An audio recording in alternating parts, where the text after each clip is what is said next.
आज की खास मुलाकात में खास मेहमान आप अपनी स्क्रीन पर देख रहे होंगे, इनसे सभी परिचित हैं। फिर भी मैं आपको बता देती हूँ, कैबिनेट मंत्री मूलचंद शर्मा के बड़े भाई टीपरचंद शर्मा, जो शायद ही आज किसी मोहताज के ये परिचित हैं। आपको बता दें कि इनसे मुलाकात करेंगे और कुछ राजनीतिक और इनके जीवन पर कुछ चर्चा अनसुनी अनदेखी करेंगे। सर, बहुत बहुत स्वागत है सर आपका। थैंक यू, धन्यवाद। सर, जहां आज के समय में भाई भाई एक दूसरे के दुश्मन हो जाते हैं, एक दूसरे से जो है कटाक्ष रखने लगते हैं, छोटी छोटी बातों पे बड़े बड़े झगड़े हो जाते हैं, वहीं पर कैबिनेट मंत्री मूलचंद शर्मा के बड़े भाई टीपरचंद शर्मा और खुद कैबिनेट मंत्री मूलचंद शर्मा जी एक 11 का आंकड़ा कहे के सभी के सामने एक संयुक्त परिवार के रूप में एक मैसेज देते हैं, संदेश देते हैं कि कैसे एक भाई का कंधे से कंधा मिलाकर एक खुशी से कैसे बल के सहारे और एक 11 का मैसेज देते हुए आगे बढ़ सकता है। सर, बिल्कुल सही बात कही मैंने। बिल्कुल सही कही आपने। पहले तो आपको आपके चैनल का A to Z जो चैनल है हमारा बहुत अच्छा काम कर रहा है, जो हमारे जिले फरीदाबाद में, आपका धन्यवाद करते हैं। आप बखूबी से इस शहर में सब और बड़े प्रोटोकॉल के हिसाब से अपने चैनल को चलाते हैं और आपको बहुत बहुत बधाई। और आपको बधाई भी देते हैं, आगे भी चैनल हमारा अच्छा चले, क्योंकि आपके चैनल पे बिना दाग का चैनल है, उसके लिए भी मैं आपको बधाई देता हूँ। दूसरा, हमारा परिवार, हम पांच भाई हैं, 9 हमारे बच्चे हैं छोटे, संयुक्त परिवार है, एक ही चूल्हा है, एक ही घर है। राजनीतिक तौर पे जो राजनीति करते हैं मूलचंद शर्मा करते हैं, हम लोग अपना कारोबार भी करते हैं, और जब यदा कदा जरूरत पड़ती है मंत्री को, समाज में जरूरत पड़ती है आने की जाने की, उसको भी बखूबी हम निभाते हैं। तो जैसा कि आपने देखा, कैबिनेट मंत्री मूलचंद शर्मा के बड़े भाई टीपरचंद शर्मा, जो अब शायद ही किसी परिचय के मोहताज हैं, क्योंकि पहले एक भाई के बड़े भाई के रूप में इनकी पहचान थी। लगातार अब जनता से इस प्रकार का संपर्क करने लगे हैं, इस तरह का जुड़ाव इनका अब जनता के बीच में आकर समाधानों को सुन के इनका होने लगा है कि शायद अभी इन्हें किसी परिचय की मोहताज की आवश्यकता इन्हें बिल्कुल भी नहीं है। सर, कैबिनेट मंत्री मूलचंद शर्मा जी के बड़े भाई हैं आप, और लेकिन उनसे ज़्यादा जनता के बीच में आपका जुड़ाव, आपका समाधान, आपके सुझाव अक्सर ज़्यादा देखने को मिलते हैं।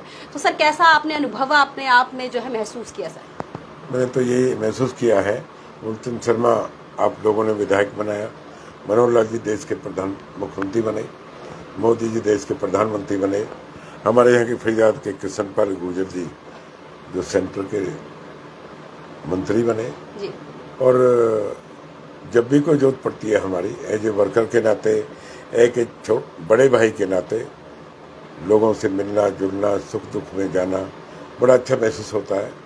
और जब लोगों से मिलते हैं, हम लोगों का काम भी जो भी हमारे जिम्मे पड़ता है, जो भी हम काम, लोगों की बात भी सुनते हैं एज ए मंत्री के बड़े भाई होने के नाते, और उनके बीच में रहते हैं, तो हमें और अच्छा महसूस होता है।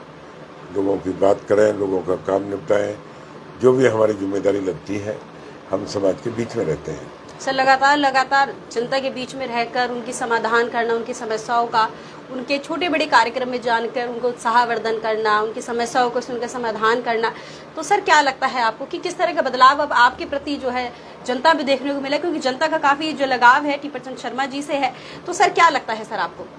देखिए, तो आपस में समाज में प्यार की बात होती है। हम किसी को इज्जत देंगे तो वो हमें इज्जत देगा अगला। इज्जत देना, इज्जत करना, इस समाज में पहला मूल मंत्र है। जितनी समाज में आप आम, चाहे छोटा आदमी है चाहे बड़ा है, जितना इज्जत दोगे उतनी इज्जत मिलेगी। उसी के तहत हम लोगों के बीच में रहते हैं। जी, बलमगढ़ विधानसभा क्षेत्र की बात करें और भी बात करें, विकास कार्य लगातार अब जोरों शोरों पर हैं। भारतीय जनता पार्टी लगातार अब पहले भी जो है कोरोना काल की वजह से कुछ विकास कार्य स्थगित कर दिए गए, लेकिन दोबारा से विकास कार्यों ने गति पकड़ ली है। सर, बल्लभगढ़ विधानसभा क्षेत्र में विकास कार्य दोबारा जोरों पर हैं, तो आपको क्या लगता है कि अगर पूर्व में कैबिनेट मंत्री को अगर याद किया गया, तो क्या लगता है कि मील का पत्थर विकास कार्यों में क्या साबित होगा आपके कार्यकाल में? देखिए, हम तो धन्यवाद करते हैं प्रदेश के मुख्यमंत्री मनोहर लाल जी का, हमारे फरीदाबाद के लोकसभा के चौधरी कृष्णपाल गुर्जर जो केंद्रीय मंत्री हैं, उनके बीच में जो हमें काम करने का मौका मिला मूलचंद शर्मा जी को, और मनोहर लाल जी ने अपार कृपा हमारे ऊपर का, इस बलौर विधानसभा को तो मैं कहूँगा खासकर पूरी अपार कृपा की हुई है। हमने कॉलेज मांगा, कॉलेज दिया मुख्यमंत्री जी ने। हमने सड़कें के लिए मांगी, सड़कें दी हमें। मिनी सेक्रेट नहीं था, इतिहास में पहली बार एक मिनी सेक्रेट बनने जा रहा है बल्लभगढ़ में। उसका भी धन्यवाद देता हूँ और बधाई देता हूँ। अगले महीने वो जनता को समर्पित हो जाएगा। उसको भी हमें बड़ी अपार खुशी होती है जब हम लोगों के बीच में मनोहर लाल जी के, कृष्णपाल जी के और मूलचंद शर्मा जी के कामों को गिनवाते हैं। यही हम लोगों को एनर्जी है, और जब अच्छे काम करेंगे तो एनर्जी अपने आप मिल जाती है। चलिए, जनता की सेवा करने के बाद खुद में खुद जो है आत्मविश्वास बढ़ता है और एनर्जी मिल जाती है। ये बात इन्होंने कही। सर, राजनीतिक से भी हटकर अगर सेवा की बात करें तो कितना लंबा अंतराल और कितना लंबा कार्यकाल आपको सेवा में हो चुका है सर? करीब करीब 25 और 26-28 साल के बीच में जी। हम लोग, हमारा परिवार कोई पुराना कोई राजनीतिक परिवार हम लोग नहीं रहे। हम लोग अपने एक छोटे जमींदार के बेटे हैं। हमारा यहाँ से 5-6 किलोमीटर दूर हमारा गांव पड़ता है। डेयरी का भी काम रहा हमारा, मिठाई का भी काम रहा हमारा, और आज भी है। मेरे भाई, मेरे भतीजे, हम भी कुछ काम करते हैं। उसके साथ साथ छोटा भाई है मूलचंद शर्मा। जब राजनीतिक में इंटरेस्ट आया तो राजनीति में लोगों ने अपार प्यार दिया और 2 बार विधायक बनाया लोगों ने। उसका भी हम लोगों को बड़ी खुशी मिलती है। 25 साल से हम लोगों के बीच में बने हुए हैं। आगे लोग जैसा हमारा बर्ताव देखेंगे ऐसे हमें आगे आशीर्वाद देंगे। सर, 25 साल में कभी लगा नहीं कि कुछ बदलाव होना चाहिए अपने लिए भी, या फिर कुछ 25 साल का लंबा अंतराल काफी लंबा होता है, सर लगा नहीं कि कुछ बदलाव होना चाहिए अपने प्रति भी, अपने नाम के प्रति? सर, किसी तरह का ख्याल नहीं आया? नहीं, लगाव हर बात पे रहा कि भी अच्छा काम करना है, आगे भी जाना है, और आगे का लगाव का ही तो फल है जी। आज जो विधायक बने, दूसरी बार विधायक बने, मंत्री बने, इसका ये लगाव का ही एक मूल मंत्र है। जितना हम लोग अपने प्रति, काम के प्रति, समाज के प्रति लगाव रखा हमने, उसका फल समाज ने और 36 बिरादरी ने हमको दिया। तो आपने देखा, शर्मा परिवार लगातार क्षेत्र में भाईचारे के लिए और टीपर चंद शर्मा अपने विनम्र स्वभाव के लिए जाने जाते हैं। जनता के बीच में जनता की समस्या को सुनते हैं, उनका सुझाव करते हैं और लगातार एक जनसंपर्क जो है बनाए रखते हैं, और जनता से लगातार घिरे भी नजर आते हैं। जनता की समस्या को सुनते हुए अपने ऑफिस में भी, बाहर भी, जहां ये रुक जाए वहां पर जनता अपनी समस्याओं को लेकर इनको घेर लेती है और तत्काल ही उसका समाधान भी करते हैं, जिसके चलते प्रचलित भी है अपने विनम्र स्वभाव के लिए, भाईचारे स्वभाव के लिए जाने भी जाते हैं। यही कारण है कि इनकी मेयर बनने की बातें भी जो है सुनने में आ रही हैं कि मेयर पद के जो है दावेदार हो सकते हैं अपनी इसी विनम्र स्वभाव के चलते। तो सर, ये बातें जो सुनने में आ रही है कि मेयर पद के आप दावेदार हो सकते हैं, जनता शायद चुन सकती है, ऊपर से कमान आ सकता है, तो सर इस बात में कितनी सच्चाई है, ये भी एक बार हमारे दर्शकों को बताएं सर। देखिए, ऐसा ना तो कभी विचार किया और ना कभी सोचा जी।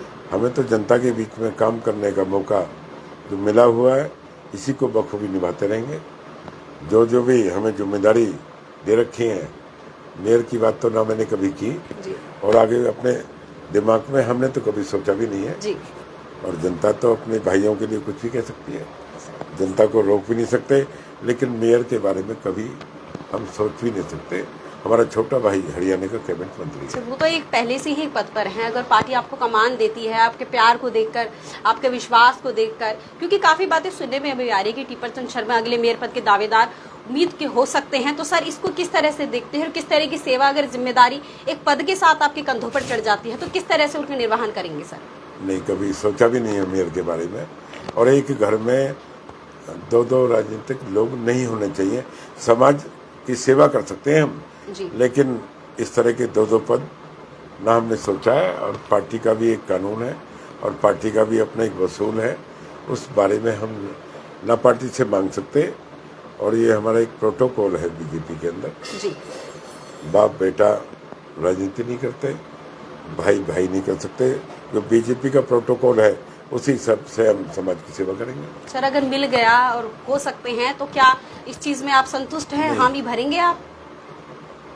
नहीं, अब अभी मैं हाँ नहीं भरूंगा और मिलने की भी मुझे उम्मीद नहीं है। जी। चलिए, तो आपने असमंजस में अभी इन्होंने छोड़ दिया है कि आगे जो पार्टी फैसला करेगी उसको ये सराखों पर रखेंगे और निर्वहन भी अच्छी तरह करेंगे। हालांकि ये 25 साल 30 साल से लगातार सेवा करते आए हैं, उसमें भी संतुष्ट हैं और आगे भी इसी तरह की सेवा ये करते रहेंगे। जैसे इन्होंने कहा कि सेवा करने से इनमें आत्मबल बढ़ता है और सेवा करने की जो इच्छा शक्ति है उसमें भी अब बढ़ोतरी जो है लगातार ये देखने को मिलते हैं, क्योंकि शर्मा परिवार लगातार भाईचारे और जो पीढ़ी में आगे मैसेज है उसके लिए प्रचलित है। सर, आज के समय की अगर बात करें तो शर्मा परिवार समाज में भी एक मैसेज दे रहा है भाईचारे का, किस तरह आगे भाईचारे को बढ़ाना चाहिए, और एक दायित्व भी है क्योंकि जनता को प्रतिनिधित्व कर रहे हैं। जनता में किस प्रकार के यूथ में क्या छोटी छोटी बात में, जैसे अभी हाल ही में जो एक मामला सुनने में आया कि बेटे ने ही अपने माता पिता की चाकू से गोदकर हत्या कर दी। तो आपके लिए अगर जनता को प्रतिनिधित्व कर रहे हैं, जनता में किसी तरह का संदेश जाता है, तो क्या लगता है सर, किस तरह का बदलाव आप चाहते हैं और किस तरह का मैसेज जनता को देना चाहेंगे? मैं तो एक ही जनता से अपील भी करूँगा, मेरे सभी प्रदेशवासियों को भी, खासकर अपने जिले फरीदाबाद के बारे में जो बात कहूँ, बच्चों को अच्छी तालीम दें, बच्चों को संयुक्त परिवार में डालना सिखाएं। चाचा कौन है, ताऊ कौन है, भाई कौन है, पड़ोसी कौन है। जब तक हम समाज को अच्छा बना के रखेंगे, अपने घर के वातावरण को बढ़िया रखेंगे, उसी हिसाब से शहर का वातावरण बनता है। जब शहर का वातावरण बढ़िया होगा तो हमारे देश का वातावरण बढ़िया होगा। हम पहले अपने घर को संभालें, बच्चों को तालीम दें, पढ़ाई करें, उनको इधर उधर की बातों में बच्चों को ना डालें। आजकल संयुक्त परिवार भी बहुत कम रह गए हैं। एक घर के चूल्हे जैसी इन्होंने बात कही कि आज भी इनके घर में केवल एक ही चूल्हा बनता है, उसी चूल्हे पर बनकर जो है खाना सबको परोसा जाता है। तो आज के समय में ये एक अच्छा संदेश भी हमारे देश प्रदेश को है कि किस तरह भाईचारे को कायम रखते हुए, राजनीति में भी चलाते हुए, प्रदेश का ख्याल भी रखते हुए, क्षेत्र का ख्याल भी रखते हुए परिवार को कैसे चले रहे और कैसे एक माला में पिरोकर उस चीज का निर्वहन भी कर रहे हैं। जी सर, बताइए सर, क्या मैसेज देंगे आप? बच्चों को अच्छी तरह पढ़ाई करें, बच्चों को समझाएं, और बच्चों को कोई भी कुरीति है, समाज की कोई कुरीति अगर आज हम लोग ही संदेश नहीं देंगे तो कौन देगा?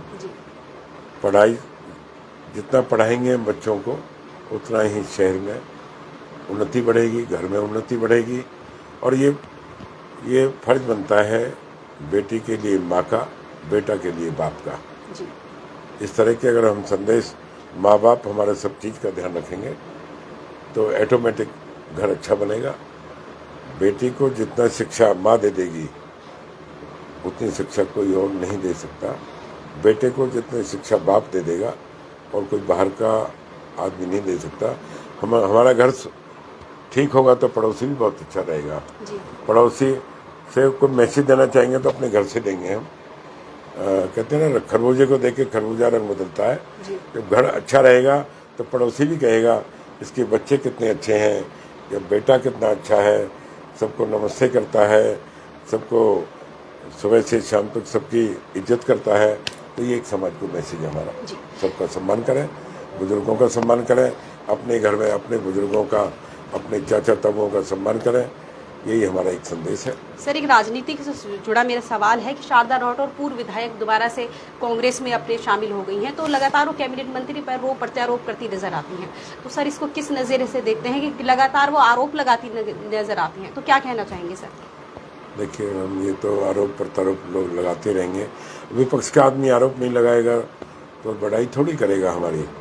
विपक्ष के आदमी की कोई भी हो, मैं नाम नहीं लूँगा, कोई भी विपक्ष का आदमी, चाहे कोई भी नेता हो, विपक्ष का आदमी हम आरोप लगाएंगे तो वो भी लगाएंगे। तो उसके बारे में मैं कोई कमेंट्स नहीं करूँगा। चलिए, तो ये थे कैबिनेट मंत्री मूलचंद शर्मा के बड़े भाई टीपर चंद शर्मा, जिन्हें सभी सवालों का बेबाक तरीके से जवाब दिया और किस तरह राजनीतिक में उनके पड़ाव में किस तरह की गद्दी उन्हें नहीं चाहिए, बिना ही तख्त के तख्तोताज के वो सेवा कर रहे हैं और लगातार पिछले काफ़ी लंबे अंतराल से 30-35 साल से सेवा करते आ रहे हैं और लगातार यही सेवा उनकी आगे निरंतर भी जारी रहेगी। उस खास मुलाकात में आप बने रहिए। अगले मेहमान से मिलाएंगे आपको। धन्यवाद।